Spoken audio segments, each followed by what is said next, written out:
بسم الله الرحمن الرحيم. السلام عليكم ورحمة الله وبركاته.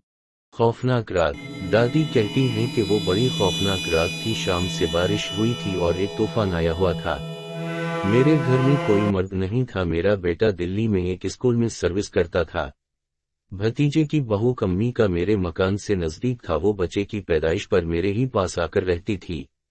क्योंकि इसके माँ बाप मर चुके थे, इसलिए अपने मैके नहीं जाती थी।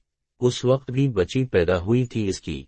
वो और बच्चे मेरे पास थे। अब बारिश के साथ हवा के झक्कड़ भी चलने लगे थे, जिसकी वजह से रात की तारीकी और तन्हाई बहुत खौफनाक महसूस हो रही थी। और बच्चे सोए हुए थे और एक रिश्तेदार खातून भी सो रही थी। ऐसे लगता था जैसे ये बारिश अब कभी नहीं रुकेगी। बिजली बार बार कड़कती, इसकी शिद्दत में इजाफा होता जा रहा था। मैं जाग रही थी। मैंने टाइम देखा तो 12 बजे थे। अभी काफी रात बाकी थी। अचानक मैंने महसूस किया कि बाहर दरवाजे पर कोई दस्तक दे रहा है। मैंने सोचा इतनी रात में तूफानी बारिश में कौन आ सकता है, जबकि गांव की कच्ची गलियां कीचड़ और पानी से भरी हुई है। मैं समझी मेरा वहम है, लेकिन वाकई कोई दरवाजा बजा रहा था और ऊंची ऊंची बजा रहा था। बहू भी जाग गई और हमारी एक रिश्तेदार औरत जो आई हुई थी वो भी जाग गई। मैंने चादर सर पर डाली और दरवाजा खोलने पहुंच गई। कुंडी खोलकर देखा तो वहीं दरवाजे पर काला बुर्का पहने अनूरी खड़ी थी। मैंने कहा, अनूरी खैरियत तो है, चल अंदर। अनूरी ने कहा, खाला मैंने खीर पकाई थी, सोचा दे आऊं, बच्चे गरम गरम खा लेंगे। उसने एक बड़ा प्याला मेरे हाथ में दिया और खुद बहू की चारपाई पर बैठ गई और बोली, खाला पोती हुई है, मुझे भी तो दिखाओ। मैंने कहा, नूरी तुम अभी अभी बाहर से आई हो, तुम्हें पता है कि ऐसे वक्त और मौसम में कौन कौन सी अरुआ आ जाती हैं, इसलिए दिन में आना, बच्ची को भी देख लेना और गोद में भी उठाना। मैंने बेमरूती से कहा और दिल में झंझलाई भी कि इतनी बड़ी औरत को गांव के कायदे का नहीं पता। अनूरी फौरा उठ गई, खाला मुझे तो याद ही नहीं रहा, प्याला मैं कल ले जाऊंगी, ये कि कर वो ये जा वो जा। मैं जब तक दरवाजे पर गई, अनूरी का कहीं पता नहीं था। बारिश, अंधेरा और काला बुर्का, अनूरी कैसे नजर आती। बच्चे भी उठ गए थे। मैंने बहू से खीर खाने को कहा मगर उसने माजरत कर ली। थोड़ी सी खीर मैंने चखी, बाकी बच्चों को खिलाई। अच्छी बनी थी, मगर ना जाने क्यों मुझे बार बार ख्याल आ रहा था कि इतनी भयानक रात में आई, जबकि इसका घर भी हमारे घर से कुछ दूर था। हम सब सोने लेट गए। मैं अभी नींद गुनूदगी में थी तो मैंने देखा कि जैसे छत फट गई है और इसमें से अनूरी ने सर निकाला और फिर वो एक गड्ढी की तरह से मेरी बड़ी पोती पर गिरी। साथ ही पोती ने चीख मारी। बहू भी उठ गई। मैं घबरा कर जाग गई। बहू घबराई हुई थी, बोली, दादी अनूरी हमें दबा रही है। ऐसा लगा जैसे अनूरी मेरे सीने पर कूद रही है। हम लोग दुआएं पढ़कर फिर लेट गए। काफी देर बाद सबको नींद आई। अनूरी दूसरे दिन किया कई दिन तक नजर नहीं आई। एक रोज दोपहर को अनूरी आ गई। उस वक्त अनूरी ने सफेद बुर्का पहना हुआ था। बोली, खाला पोती मुबारक हो। कब से मुबारकबाद को आना चाहती थी लेकिन आ न सकी। मैंने कहा, इस दिन तो कीचड़ पानी में खीर देने चली आई और इतने दिनों बाद आई हो और बातें बना रही हो। वो हैरानगी से बोली, कौन सी खीर? बहू बोली, हाँ अनूरी बाजी, मुसलसल बारिश हो रही थी, रात के 12 बजे खीर लेकर आई थी। अनूरी ने कहा, गजब खुदा का, उस वक्त जानवर भी बाहर निकलते हुए खौफ खाते हैं। भला मैं क्यों निकलती और इतनी रात गए, मुझे खीर पकाने की क्या जरूरत थी? मैंने पूछा, तो तुम नहीं आई थी?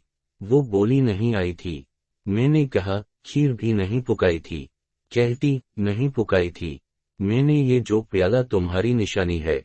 मैंने सबूत में उसको वो प्याला दे दिया। वो जैसे उछल गई, बोली, खाला सच कहूं, गांव में तो मिट्टी के बर्तन इस्तेमाल होते हैं, फिर सफेद चीनी का प्याला में गरीब के यहाँ कैसे आया? ना प्याला मेरा है और ना मैं लेकर आई थी। मेरा यकीन करो, अब एकदम मुझे कुछ समझ में आने लगा। मैंने कहा, छोड़ो इस बात को, भूल जाओ, शायद हमें गलती लगी है अपनी। अब मेरा जहन उलझा हुआ था कि खीर किसने भेजी, अनूरी की शक्ल में कौन आया, बहू को और पोती देखने पर अनूरी का इसरार क्यों था, कौन बहू को नुकसान पहुंचाना चाहता था। मुझे याद था कि बहू के नाना पर भी उसी तरह जादू किया गया था और जादू बादल के टुकड़े की शक्ल में भेजा गया था। और कुछ नहीं था कि पैरजी यानी बहू के नाना एक दिन दोपहर के वक्त लेटे हुए थे। इनकी बीवी करीब ही बैठी हुई थी। अचानक पैरजी ने देखा कि एक सफेद बादल का टुकड़ा सामने लगे दरख्त पर साया किए हुए है, जबकि आसमान बिल्कुल साफ था। इन्होंने हैरानगी से अपनी बीवी को कहा, इस वक्त एक बादल, बड़ी अजीब बात है। इतने में आहिस्ता आहिस्ता वो बादल सहन में उतरा और पैरजी पर बरस गया, लेकिन पानी नहीं, सिर्फ गर्दो गुबार। पैरजी की बीवी का कहना था कि मैं ये सब देखकर अभी हैरान भी ना हो पाई थी कि पैरजी तरफ कर चारपाई से नीचे गिरे और जब तक हकीम साहब आते वो इस दुनिया से गुजर चुके थे। पैरजी के दोस्त मौलाना दूसरे गांव में रहते थे। इन्हें इत्तला मिली तो वो फौरा घोड़े पर दौड़े चले आए। वो पैरजी का मुंह देखने झुके तो फौरन झटके से सीधे होकर बोले, फौरा कोरा मटका लाओ, जल्दी। उस वक्त कफन दफन का सामान, मटके, चटाइयां, काफूर सब आ चुका था। पैरजी के दामाद ने फौरा मटका मौलाना जी को दिया। मौलाना ने 2 रकत नमाज पढ़ ली, फिर मटका तोड़ा और कुछ कुरानी आयात ज़फ़रान से लिखी और पैरजी के दामाद से कहा, इसे बहते हुए पानी में फेंकाओ, लेकिन कोई भी आवाज दे ना इसको जवाब देना और ना ही पीछे मुड़कर देखना। अब देखते हैं कि पहले तुम आते हो या पैरजी उठते हैं। बाज लोग मौलाना साहब के दिमाग पर शक करने लगे कि भला मरने के बाद भी कोई जिंदा हवा है, लेकिन जब उनका दिमाग वापस आया तो पैरजी जिंदा हो चुके थे। मौलाना साहब ने बताया कि पैरजी पर जादू किया गया था और ये जादू उस शख्स ने किया था जिसके खिलाफ कुछ दिन पहले पंचायत ने फैसला किया था और पैरजी इस पंचायत के सरबराह थे। ये बात मुझे याद आई तो मेरा दिल कांप उठा, मगर अभी मेरे पास कोई भी वाज़ेह सबूत नहीं था। एक रोज शाम के वक्त मेरी बहू चौले के पास बैठी चाय बना रही थी। बड़ा पोता छत पर पतंगा उड़ा रहा था। इतने में दरवाजा खिला और बहू की खालाजाद बहन दाखिल हुई और सीधी बहू की तरफ आई। मैंने उसके अजीब अंदाज पर कहा, अरे कबरन खैर तो है, ना सलाम ना दुआ। मेरी आवाज सुनकर कबरा पलट कर भाग गई। मैं भी इसके पीछे गई मगर कबरा मकान में दाखिल हो चुकी थी। मेरी बहू के नाना बड़े साहब जायदाद थे। मैं जब अंदर आई तो देखा कि बहू चौले के पास बेहोश पड़ी है। बच्चे रो रहे हैं। बहू को पिलिंगा पर बड़ी मुश्किल से लटाया गया। कुरान की वादी दुआएं पढ़कर दम किया तो तब कहीं जाकर बहू को होश आया। मेरा बड़ा पोता छत उतरा तो उसने एक अजीब बात की। बोला, अम्मा क्या ममानी भी भाई जान की तरह वर्जिश करती हैं? मैंने डांटा। मैंने कहा, पागल हो गए हो? वो बोला, नहीं दादी, मैंने खुद देखा है। ममानी सहन में एक टांग पर खड़ी थी और अपने सामने 3 मर्तबा उंगली कमाकर एक दफा उल्टी तरफ इशारा करती थी। ये कौन से वर्जिश हुई? उल्टी तरफ हमारा घर था। मैंने पूछा, ये बताओ कब आई थी? वो बोला, मैं तो जब से छत पर गया हूँ मैंने खाला कबरों को नहीं देखा। और मुमानी के पास कहीं से एक सफेद कागज उड़ता हुआ आया और मुमानी इसको लेकर अंदर चली गई। अब मुझे यकीन हो चुका था कि ये सारे हथकंडे दुल्हन की भाभी कर रही है। मेरी बहू खतरे में थी। इस तमाम मामले की असल वजह ये थी कि पैरजी मेरी बहू के नाना तकरीबा आधे गांव के मालिक थे।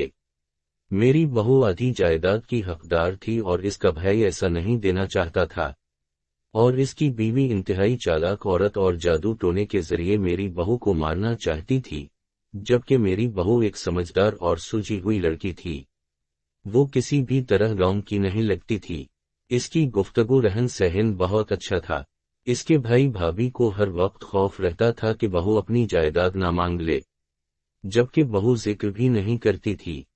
अब मैंने घर में हर वक्त दुआओं का हिसार रखती थी और मैंने बहू को बाहर से आई हुई चीजों को खाने और बाहर जाने से मना कर दिया था। ये वो जमाना था जब पाकिस्तान बनने की तहरीक जोर पकड़ती थी। हर तरफ से हिंदू मुस्लिम फसादात की खबरें आ रही थीं। मैं बेहद परेशान थी कि किसी तरह बहू को यहां से हटा दो। उसी दौरान एक दिन मगरिब का वक्त था। बहू सहन में लेटी हुई बच्चे को दूध पिला रही थी कि अचानक इसकी चीखों की आवाज सुनी। मैं नमाज छोड़कर भागी। मैंने देखा बहू अपना पांव पकड़े चीख रही है। उसके पांव के अंगूठे से खून बह रहा है। मैंने पूछा, ये क्या हुआ, कैसे हुआ? बहू अपने हवासों में नहीं थी। मेरी बड़ी पोती भी खड़ी थी, मगर वो भी चुप थी। बहू को पानी पिलाया गया तो उसने बताया कि मैंने देखा कि सकीना यानी मेरी बहन अंदर आई और मेरे पांव की तरफ खड़ी हो गई और फौरा ही चाकू निकाल कर मेरे अंगूठे पर 4-5 वार के और भागती चली गई। मैंने पोती से पूछा तो उसने कहा बुर्का ओढ़े हुए दादी सकीना थी। बाद में पता चला कि सकीना तो 1 हफ्ते से मेरठ गई हुई है। मैंने बहू के पांव की मरहम पिटी करवाई, तकरीबन 8 दिन में पांव ठीक हुआ, लेकिन टांग के जोड़ पर वरम आ गया। हकीम साहब को दिखाया तो इन्होंने कहा जख्म ठीक होगा तो वरम उतर जाएगा। हम मुतमईन हो गए। बहू अब लनगड़ा कर चलती थी, मगर मुझे नहीं पता था कि दुश्मन अपना काम कर चुका है। हिंदू मुस्लिम फसादात, लोग गांव छोड़कर भागने लगे। हम कराची आ गए। वरम आहिस्ता आहिस्ता फोड़े की शक्ल इख्तियार कर गया और इसके बाद नासूर बन गया, जिसने तमाम टांग को लपेट में ले लिया। इस तरह मेरी बहू दुश्मनी की नजर होकर इस दुनिया से रुखसत हो गई। मैं सोचती थी वो लोग कामयाब रहे, क्योंकि सारी दौलत उनको मिल गई। अब बंटवारे वाला कोई न रहा, मगर खुदा की लाठी बे आवाज होती है। मेरी बहू की भाभी जो कि अमल करवा रही थी, उसको उसके दोनों बेटे 3 साल के अंदर टीबी होकर मर गए। भाभी खुद बारिश में छत गिरने से हलाक हो गईं। कोई नाम लेने वाला न रहा। फायदा वो भी ना उठा सके और अपना बोझ लग ले गए।